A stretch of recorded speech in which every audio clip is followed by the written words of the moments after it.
बिस्मिल्लाहिर्रहमानिर्रहीम। अस्सलाम वालेकुम। मैं हूं असद और आप देख रहे हैं असद इलेक्ट्रिकल। जैसा कि इससे पहले हमने बूस्ट प्रेशर सेंसर के ऊपर डिटेल से बात की थी, आपका कॉन्सेप्ट क्लियर हो गया होगा कि बूस्ट प्रेशर सेंसर क्या होता है, बूस्ट प्रेशर क्या होता है और इसका क्या मकसद होता है इंजन में।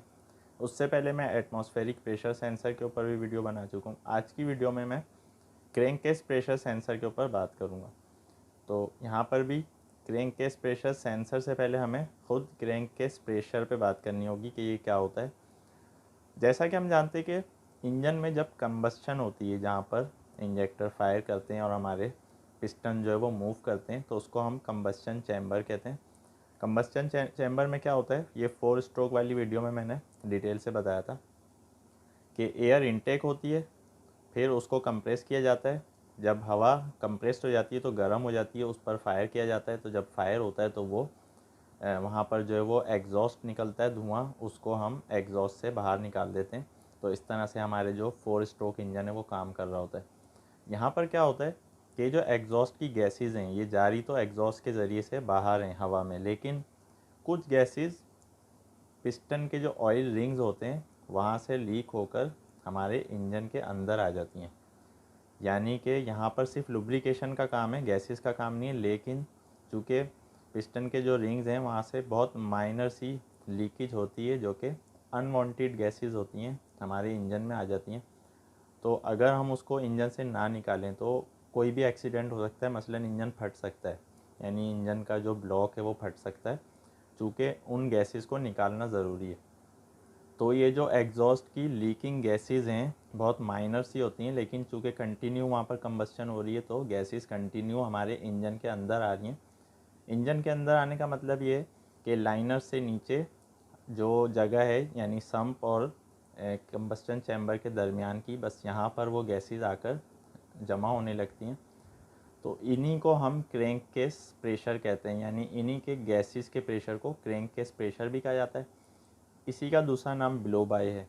तो ब्लो बाय का क्या मतलब हुआ कि जो गैसेस नहीं आनी चाहिए, यानी कि वो अनवांटेड गैसेस हैं जो कि पिस्टन के ऑयल रिंग्स से लीक होती हुई इंजन के अंदर आ रही हैं। तो बस अब हमें इनको बाहर निकालना है। तो जो अनवांटेड गैसेस हैं उनको निकालने के लिए यहाँ पर एक सिस्टम यूज़ किया जाता है जिसका नाम है CVS, यानी कि crankcase ventilation system.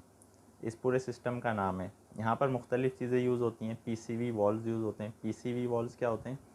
Positive crankcase valve, यानी कि जो भी एक्स्ट्रा गैसेज हैं जब वो नॉर्मल रेंज से बढ़ने लग जाएँ तो उनको रिलीज़ कर दिया जाए, उनको निकाल दिया जाए इंजन से। और इसी मकसद के लिए ब्रीदर यूज़ किया जाता है। तो आपने इंजन में ब्रीदर तो नॉर्मली देखा होगा, जहाँ से थोड़ा सा स्मोक भी निकल रहा होता है। तो ये स्मोक एग्जॉस्ट का स्मोक नहीं है, बल्कि ये वो रिमेनिंग गैसेज हैं जो एग्जॉस्ट में ही जानी चाहिए थी, लेकिन वो पिस्टन्स के ज़रिए से लाइनर्स की जो वॉल्व्स होती हैं उनसे टकराती हुई नीचे आ जाती हैं।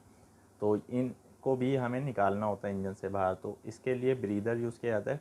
ब्रीदर क्या कर रहा होता है, चूँकि इन गैसेज में कुछ ना कुछ ऑयल की क्वांटिटी होती है, तो उस ऑयल को हम इंजन में ही रहने देते हैं फ़िल्टर्स के ज़रिए से, और ख़ाली स्मोक जो है वो ब्रीदर से हम बाहर निकाल देते हैं। तो बस ब्रीदर में ऑयल रुकता रहता है, उसके अंदर फ़िल्टर लगा हुआ होता है, वो ऑयल को रोकता रहता है और इंजन में वापस भेजता रहता है, और जो स्मोक है वो बाहर निकलता रहता है। तो इस तरह इंजन में अनवांटेड गैसेस जो है वो उनकी क्वांटिटी ज़्यादा नहीं होती। अब हम आ जाते हैं क्रैंककेस प्रेशर सेंसर के ऊपर। अब अगर ये सारा सिस्टम हमारा सही है, लेकिन उसके बावजूद भी कोई कोई भी रीज़न हो जाए, मसलन ब्रीदर जो है वो ब्लॉक हो जाए, चौक हो जाए, वो गैसेस को बाहर ना निकाल रहा हो, PCV वॉल्व जो है वो काम ना करे, या किसी भी वजह से इंजन के अंदर अगर क्रैंककेस प्रेशर बढ़ने लगे और वो रिलीज़ ना हो रहा हो, तो वहाँ पर क्या किया जाएगा, वहाँ पर हमें इंजन को शट डाउन करवाना होगा। जिस तरह से हम low oil pressure, high water temperature या ओवर स्पीड, अंडर स्पीड पे शट डाउन करवाते हैं। तो बस इसी मकसद के लिए हम क्रैंककेस प्रेशर सेंसर भी लगा देते हैं, ताकि जब क्रैंककेस प्रेशर अपनी लिमिट से एक्सीड करने लगे तो बस ECM को ये पता चलता रहे कि किस वक्त कितना क्रैंककेस प्रेशर चल रहा है। तो जब वो एक्सीड करने लगेगा नॉर्मल रेंज से, तो वहाँ पर फिर हमें उसको इंजन को सेंसर के ज़रिए से शट डाउन करवाना होगा। सेंसर उसको इंडिकेट करेगा कि इस वक्त कितना प्रेशर हो गया, और ECM जो है वो शट डाउन की कमांड दे देगा। तो कैटरपिलर के 3500 सीरीज़ के इंजन्स में जो क्रैंककेस प्रेशर सेंसर की वैल्यूज़ मुझे याद हैं 6.5 या 7 kPa मैक्सिमम होती हैं, इस पर इंजन को शट डाउन हो जाना चाहिए। और नॉर्मल प्रेशर कितना होना चाहिए, नॉर्मल ज़ीरो के करीब होना चाहिए, पॉइंट्स में होना चाहिए, या 1 पॉइंट समथिंग अगर चल रहा है तो ये एक्सेप्टेबल है। 3.5 पे मेरे ख्याल से वार्निंग होती है, और फिर 6.5 या 7 या 7.5 kPa इसके अराउंड में इंजन शट डाउन हो जाता है। तो बस ये प्रेशर बिल्कुल भी नहीं होना चाहिए, यानी कि ज़ीरो के करीब ही रहना चाहिए। तो इसके लिए हम क्रैंकेस प्रेशर सेंसर का इस्तेमाल करते हैं। ये हर इंजन में नहीं होता, कैटरपिलर के सी सीरीज़ में भी हर इंजन में नहीं है। 3516B जो है 3516B, उसमें ये नॉर्मली मैंने देखा है और उसमें ये यूज़ किया जाता है।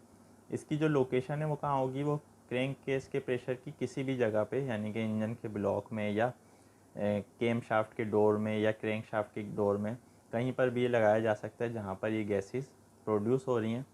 तो 3516B में जो केम शाफ्ट के डोर होते हैं, इनमें से किसी पे यहाँ पर लगा हुआ होता है सेंसर, और ये एनालॉग सेंसर है, 5 वोल्ट से ऑपरेट होता है, उसी तरह से काम करता है जिस तरह दूसरे प्रेशर सेंसर काम करते हैं। तो उम्मीद है कि क्रैंकेस प्रेशर और क्रैंकेस प्रेशर सेंसर के हवाले से आपका कॉन्सेप्ट क्लियर हो गया होगा। उम्मीद है आज की वीडियो आपको पसंद आई होगी। कोई भी आपका क्वेश्चन या कन्फ्यूजन है आप कमेंट में पूछ सकते हैं। इंशाल्लाह नेक्स्ट वीडियो में नए टॉपिक के साथ आएंगे। जब तक के लिए इजाज़त दीजिए। अल्लाह हाफिज़।